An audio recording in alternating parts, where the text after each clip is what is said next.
Hey people, how's it going? Welcome to another video. Welcome to a sort of response video, you could say. So what, about a month ago, maybe a little bit longer, 6 weeks, I don't know. Merciful Metal put up a video of 10 albums where the best song is the opening song on the album. And I was like, do you know what? That's a pretty cool little idea. And then just another heavy metal maniac jumped on board that real quick. Sorry, brother, there you go. He jumped on board that and, gave out some good albums as well. And I was like, do you know what? I will jump on this too. Also, just a real side note to just another heavy metal maniac. Great channel, great guy. But good Lord, what an album, what a channel name, bro. It's a massive mouthful. But hey, it makes you stand out, doesn't it? So yeah, keep going. You're doing good stuff.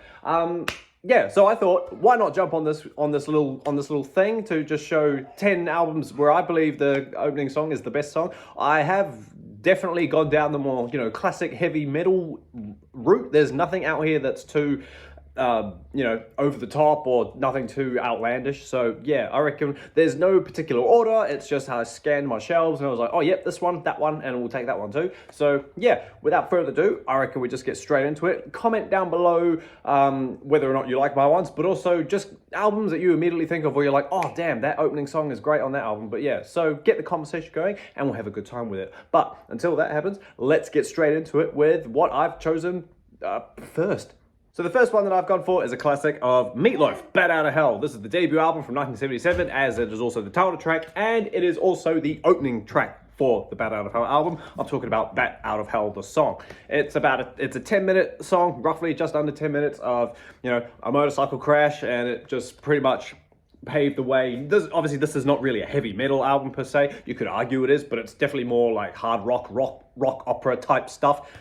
This album though is fantastic, but yeah, the song itself, Bat Out of Hell, just 10 minutes of pure, more or less musical Broadway hard rock perfection. Do you know what I mean? Jim Steinman on this album was absolutely amazing, helping with Meatloaf do the whole thing. It was just absolutely insane. The duets on it are just great. Honestly, everything about it is just amazing. The guitar solo that turns into the motorbike sound, just those two chords at the start, when you hear them, you just think, here we go. But the rest of the album is awesome as well. You took the words right out of my mouth. Classic.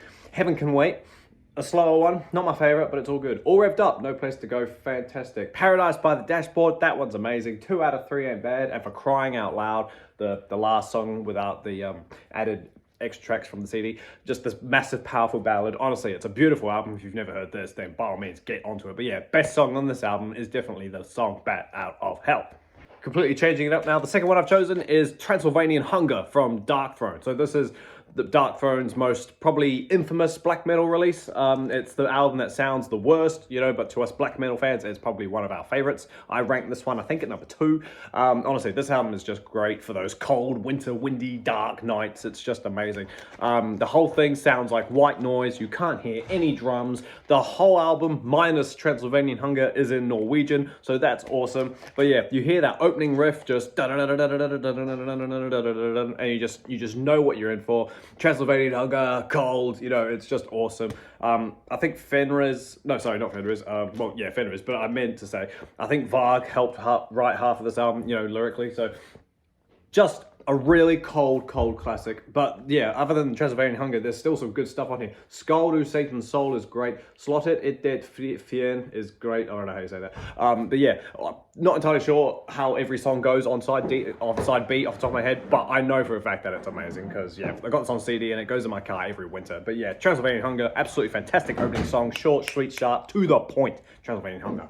Number 3, I've gone for Ailstorm's most recent album, Seventh Rum of a Seventh Rum, and the opening song, Magellan's Expedition. So this was, I think that song was, I'm pretty sure, the first single off this brand new album. Sorry, all the boys are trying to wrestle through the baby gate. There you go, mate. There you go. Come on. There we are. Good job. Yeah, Magellan's Expedition was, I think, was the first single, and at first I was like, I don't know how I feel about that song, but after a while, it definitely grew on me. You're fine. You carry on. Yeah, this album is not my favorite Ailstorm album. I think it's one of the coolest covers I've ever seen, but unfortunately the album does fall short. like, you know, the Battle of Cape Fear, that could be so much better rather than just I'm a fucking pirate. Cannonball, I think, is stupid. I do not like the lyrics to that. P-A-R-T-Y is only good because of its key change, you can't deny.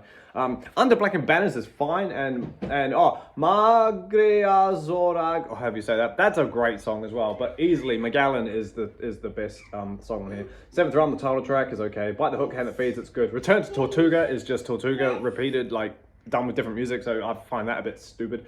Come to Brazil, silly but fun. And Wooden Leg Part 3, won't lie, good. It's an alright closer. It's nowhere near as good as Wooden Leg Part 2 or 1, but yeah. Silly album, not my favorite, it's okay. But Magellan's Expedition is great. The chorus in that is awesome. The video in that is so funny. This is a glow in the dark vinyl. I don't know why I bought it in glow in the dark, because you need to have one of those in your live face. So yeah, if you haven't heard that, please go check it out. Ailstorm, Seventh Drum, the song Magellan's Expedition. The next one I've chosen is symphonic heavy metal. Nightwish's debut album. Yeah, this is a bit of a wild card. This one celebrated 27 years, I'm pretty sure, the other day on November 1st from 1997. Is that right? Is that right? Yeah, I'm pretty sure that's right. So this is a great album. If you're a fan of Nightwish and you haven't heard the debut, I do recommend you go listen to it. It is a bit simple and a bit stripped back compared to the bombasticness that we know Nightwish has now. This is definitely just more of like a it's a very early symphonic metal band. You know, there's no orchestras on it. It's all done with, you know, keyboard synths and whatnot. And it's just a keyboard, you know, synth. It's more or less a power metal album, but a very, very calm one. However, the song I'm talking about, Elven Path, I think is one of their best songs in the first era of the band, shall I say. Yeah, this is with Talia on it, and honestly, Elven Path, I just find so cool. I don't know why. I always love that song. Don't you fall over. Don't you fall over. Go on the couch. Go on the couch. Good boy. Yeah, I don't know why. It's nothing amazing. It's not like a 12-minute epic or anything like that. It's just a damn good song. I do love the debut, but I do get why a lot of people, you know, don't rank it as high as I certainly do. But yeah, Beauty and the Beast is great. The Carpenter is a good song. The title track, Angels Fall First, is fine. Tutankhamen is absolutely amazing. I do love the intro in that song more than anything. Know Why the Nightingale Sings is one of the catchiest songs I've ever heard. But yeah, honestly, Elven Path is a fantastic song. I just love the chorus in it, and it's just so fantasy-y, you know? I think that's why I like it. So yeah, Elven Path from Nightwish's debut, Angels Fall First. More black metal. Immortal, At the Heart of Winter from 1999. The opening song to this one, Withstand the Fall of Time, honestly. I've always said that Immortal are the cross child, like the cross love kid of black metal and power metal. Do you know what I mean? Well, you know, yeah. Hang on.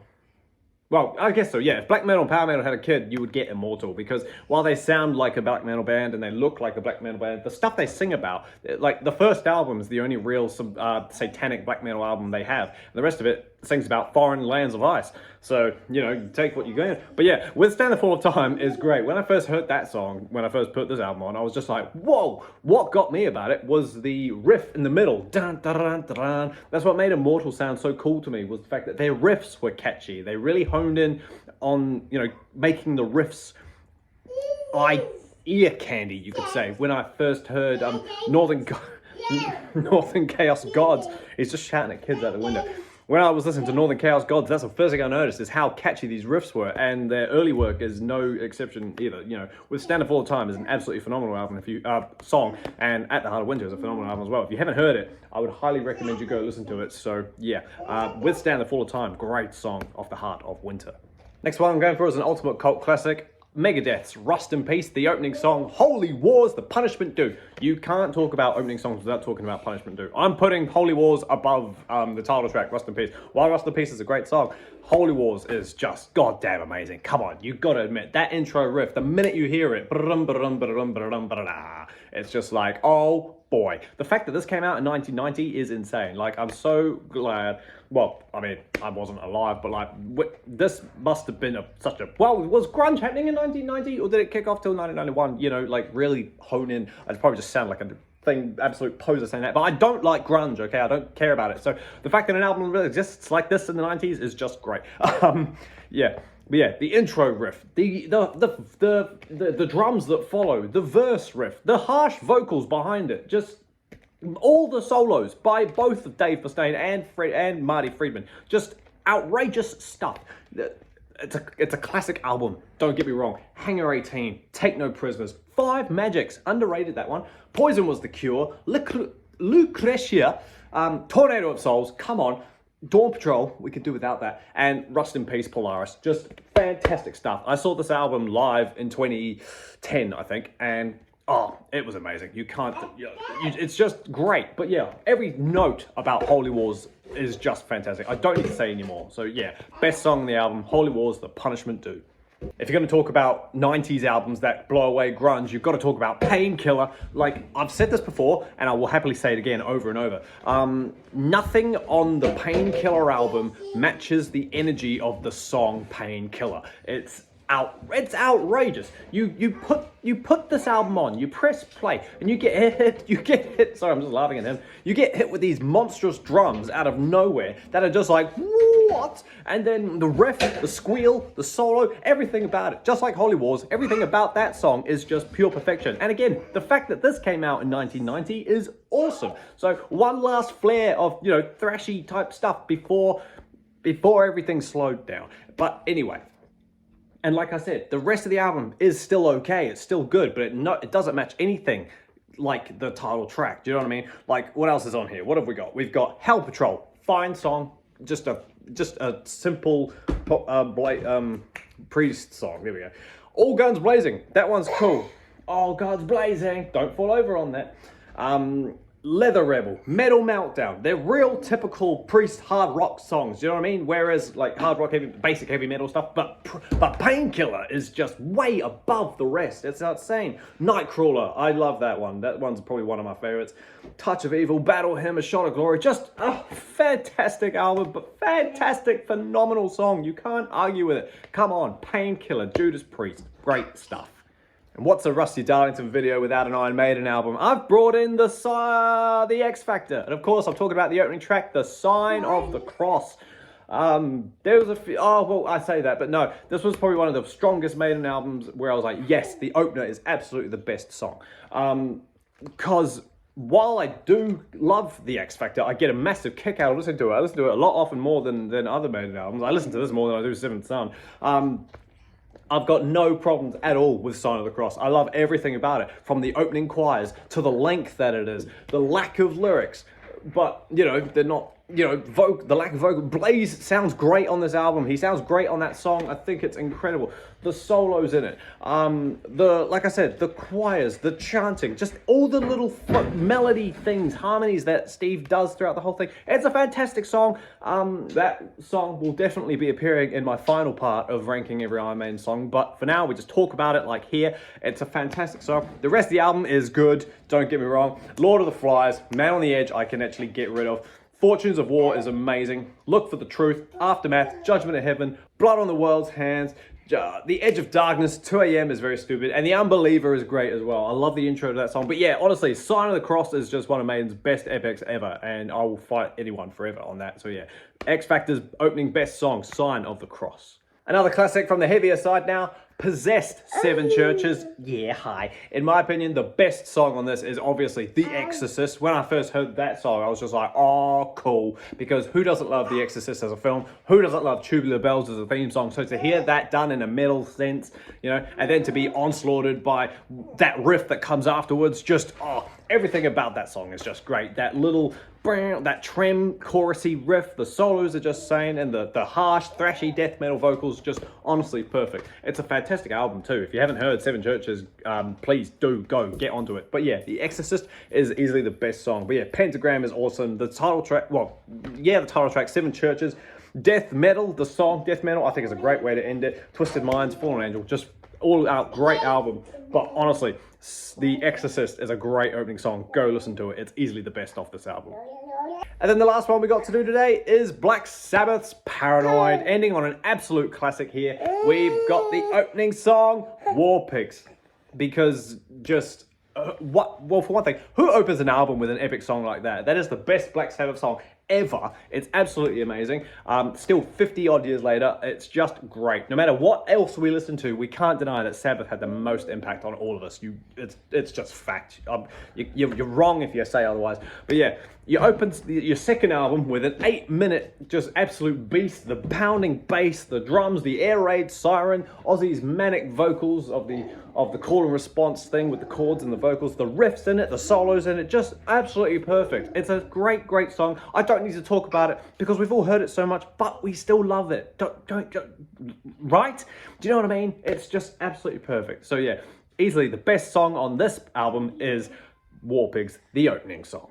Sweet as team, thank you so much for hanging out with me while I sit here and talk about albums with the greatest opening tracks. Did I list your favorites in the video? Let me know down below what your favorites are and we'll get the conversation going. Keep an eye out for the next video. I'm going to do a few of these funny little silly ones just to keep the momentum flowing. But until that happens, everybody, stay inside, stay safe, jam any of those albums, and I'll see you all in the next video. See you later.